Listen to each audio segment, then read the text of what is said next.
Hey there everyone, welcome back to the Dungeon Guide. Next up in the series, we're going to be taking a look at what's required to get into the Forest Temple. If you're following along on the playlist, we just finished up Lord Jabu Jabu's Belly, and now we're going to be heading over to our first adult dungeon here in Ocarina of Time. And of course, we have yet to become Adult Link in our series here. So in the same video, we're also going to be covering how to become Adult Link. At this point in the game, we have collected the 3 spiritual stones, which Zelda told us was sort of our mission in the game. We were supposed to be collecting the 3 stones. We were going to, together with Zelda, we were going to beat Ganondorf to the sacred realm and save the world, this, that, and the other thing. So now that we've collected the 3 stones, we are now on our way back to Hyrule Castle to meet up with her. And spoiler alert, some stuff's going to go down. I'm sort of getting ahead of myself. As you can see here, I am currently leaving Zora's domain. And this is always sort of a fun thing to do here in Zora's River. When we're coming up the river, we of course have to, sort of jump from bank to bank. But if you're going down the river, you can just hop in the water and sort of just ride it all the way down. Not only is it pretty fun, but as you can see, there's a ton of money to collect here. I unfortunately was already maxed out on money. But if your wallet has any room left, make sure you're doing like I'm doing here. Ride your way down the river. So here we are entering Hyrule Field once again. And like before, in previous parts of the guide, I'm going to go ahead and sort of speed through the Hyrule Field section. Usually not a whole lot of stuff going on out here. Just a big open space. So we'll go ahead and get through that as quickly as possible. And this is sort of a cool twist here. We're actually going to be sort of met with a cutscene. And this is where the plan sort of goes off the rails for us, for Zelda and you as the player. This is a pretty cool cutscene because if you watched the intro cutscene of the game, Link has a dream, which is essentially what we're seeing here. We saw Zelda ride by with Impa there, and she threw something towards us. It landed in the moat down there. But before we can take a look at what that is, Ganondorf is here, and he's going to, we're going to exchange some words.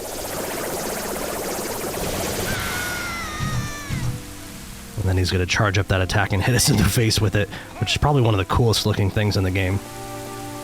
That, like, purple and black magic turning white. It's a really cool effect for how old this game was. But anyway, he's going to talk a bit, then he's going to ride off. Cutscene will end, and we will be able to come on over here and see what Zelda threw into the water. And there we go, we have now collected the Ocarina of Time, and upon collecting that, we're going to have sort of a vision of some kind, a message from Zelda. And in this message, she's going to explain to us that she was sort of forced out of the castle. She wanted to meet with us, but due to Ganondorf starting his attack, she had to go into hiding. But before the cutscene ends, she will teach us the Song of Time, which is the last key to opening the Door of Time in the Temple of Time, which is an area we have yet to visit. But we will be heading there just after this, so we'll go ahead and play those notes and add the Song of Time to our growing list, our growing bank of songs. And once that cutscene is over, we'll be plopped back into reality. And now we have that sweet-looking blue Ocarina of Time. Don't ask me what happened to the fairy ocarina.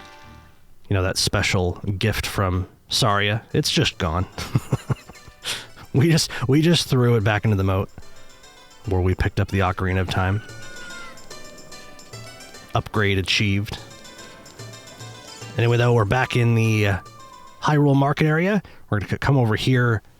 You can kind of see that sort of staircase in the distance there as we were running around in the market area. If you follow that up, you'll see this big cathedral-looking building. This, of course, is the Temple of Time. This is an extremely important part of Zelda lore. Not only is it important in Ocarina of Time, it's important in many, many other Zelda titles.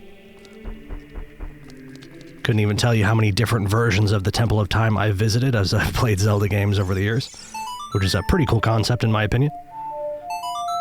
But anyway, as you reach the far end of this main room here in the Temple of Time, you'll find this altar with this red carpet in front of it. If you stand on the red carpet and play the Song of Time, the 3 spiritual stones that we've worked so hard to collect will fly out of our inventory and sort of place themselves on the altar, and the Door of Time will open for us. Kind of funny how memorable this specific cutscene is for me. Just remember, like, seeing all 3 of those stones and thinking about all 3 of those dungeons as a little kid, like actually getting through all those dungeons was a really big deal for me. And of course that big Triforce symbol lighting up, never failing to give me a little fit of goosebumps, maybe. I do admit. But now with the Door of Time open, we'll come on back here, and sitting within the pedestal of time, we of course will find the Master Sword. Speaking of important things within the Zelda universe, Master Sword being one of the most iconic, most recognizable objects in the entire series. I actually thought for a long time that it first appeared in the first Zelda game, but that sword was actually just called the Magical Sword, but it'll always be the Master Sword to me. But officially, I think the first time we saw the Master Sword was in Link's Awakening, which I believe came out in 1991, so I would have been 2 years old when we first saw that sword. But anyway, rambling aside, as we pull the sword out of the pedestal of time, we will see a cutscene here, and Ganondorf will reveal to us that we were actually going along with his plan the entire time. Essentially, he was allowing us to move around freely, collecting the stones for him, and as we opened up the Sacred Realm, he rushed in, and we're going to see the consequences of that pretty quickly here. But anyway, as this cutscene kind of winds down to its end, we'll see that, yes, it appears 7 years has gone by, and we certainly look quite a bit different. And as we leave the Temple of Time, we'll quickly realize that the world is no longer the same. There we met Sheik, who is a very mysterious character who we will see quite often, or at least many times while we're running around as Adult Link. They'll kind of drop in, especially right before a temple, and a lot of times Sheik will teach us a song that will allow us to warp to the temple quickly. But overall, Sheik will sort of guide us in the right direction. But anyway, here we are entering the marketplace again, and as you can see, it is no longer the happy, colorful place that it was when we ran through there as a child. So yes, it appears that Ganondorf's coup was successful, and he has taken over Hyrule Castle, and will not stop until he takes over all of Hyrule, or so it goes. So anyway, serious cutscenes aside, we'll now be working on what we need in order to get into the Forest Temple. And luckily, there's really only one item we need. And it's a very fun and exciting item that allows you to do some pretty impressive things within this game. But getting past that, it is located here in Kakariko Village, specifically in the rear Kakariko Graveyard area. We never visited this area as Child Link, at least not in my playthrough of the game. But basically what we're going to be doing here is looking for a specific gravestone that when we pull on it, it'll actually pull the gravestone backwards, and there's actually going to be a hole that we're actually able to drop into the grave, which is kind of a terrifying thought. But it's going to be this one over here. On the left-hand side, it's the one all the way on the end. It's got those little flowers in front of it. But yes, like I said, I was able to pull that grave back. And here we're in a very crazy place. And we're going to see the ghost of Dampe. This is a character that has very clearly passed on. But we actually could potentially meet this character as a child. And when we eventually do our heart container guide, we will be checking that out. That's something for the future, though. But in any case, here in the present, here and now in this video, we're going to be challenging Dampe to a race. It's not really a race. I think he does use the word race, but I do not think it's possible to beat him. Not without hacks or something crazy like that. Basically, all you really want to do is keep up with him. So we've gone ahead and agreed to the race. And now we're just trying to dodge the fire as he shoots fireballs at us. And we're really just trying not to get lost. His speed sort of adjusts depending on how close you are or how far away you are. So if you get pretty far behind, don't freak out. It's kind of a scary feeling, sort of getting left behind in this place. It's kind of an interesting thing, but when he gets too far ahead of you, I'm pretty sure he does slow down quite a bit, so try not to panic. Sort of try to keep him on screen, and if you have to, kind of use your ears and listen for that floaty sound that he makes. But anyway, here we are. We were able to successfully keep up with him, which apparently impressed Dampe quite a bit, and he's going to give us his precious treasure. This is the Hookshot. I guess as a ghost he has no need for it anymore. But here we're going to enter this very tiny little room. We're going to find these blue blocks here. And I call these Song of Time blocks. You can kind of see why I call them that. If you stand in front of them and play the Song of Time, they will be teleported somewhere. Those just may have been teleported out of bounds. Where they actually went is not important, but they got out of the way. And having passed through that area there, we were able to end up inside the Windmill, which is yet another area that we could have gone previously, but we just never really had a reason to go there. So that was probably a little disorienting, suddenly being inside a crazy windmill with that crazy music going on. Place that we had never seen before, but maybe in your playthrough you've already been in there and you sort of recognize that area. But yeah, funny little thing about those Song of Time blocks in the Forest Temple Dungeon Guide, which is the next video in the series, there were some of those blocks, and I mentioned as I was doing the commentary on those that we hadn't seen those yet. But it's sort of a funny little thing now that I've gone back and I'm doing these sort of intermittent videos in between the dungeons. Now, in the next video, you're going to hear me say that we had never seen those, even though we just saw them. So, weird little continuity problems are popping up because I'm doing these videos at different times, but I'm not going to worry about it, so. Anyway. As you can see, we zoomed through Hyrule Field once again, and we have returned to Kokiri Forest. And here we're going to see that the area is sort of infested, it's filled with enemies. And sadly, all of the Kokiri children, all the forest children, are sort of locked away in their homes. You can visit them and you can talk to them, but they're all stuck inside because there's so many monsters outside, which is sort of tragic.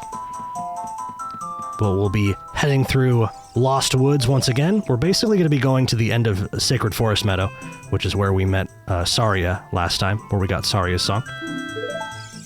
Speaking of which, this dude right here is going to body block us much like he did in the beginning of the game, right before we entered the Great Deku Tree, the first dungeon.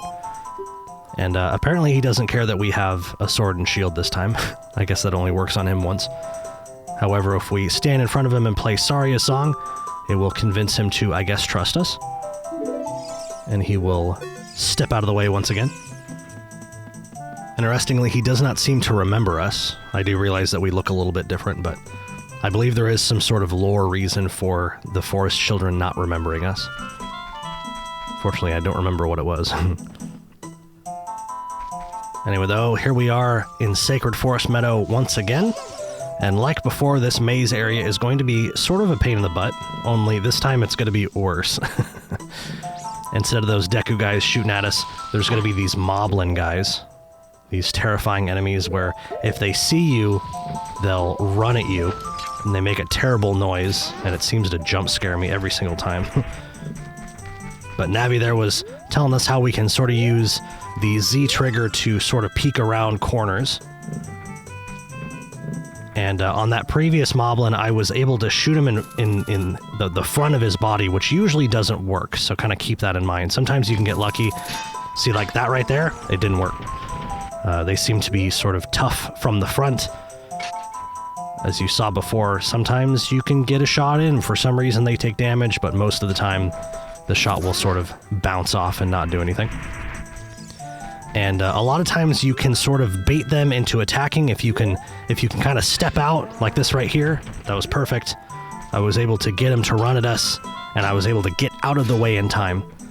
They're sort of anchored to the lanes, if you will, that they're in. They don't turn around corners, So if you're able to bait them around and get them into a spot where you can shoot them with the hookshot, you don't have to worry about them, you know, running down any side passages or anything.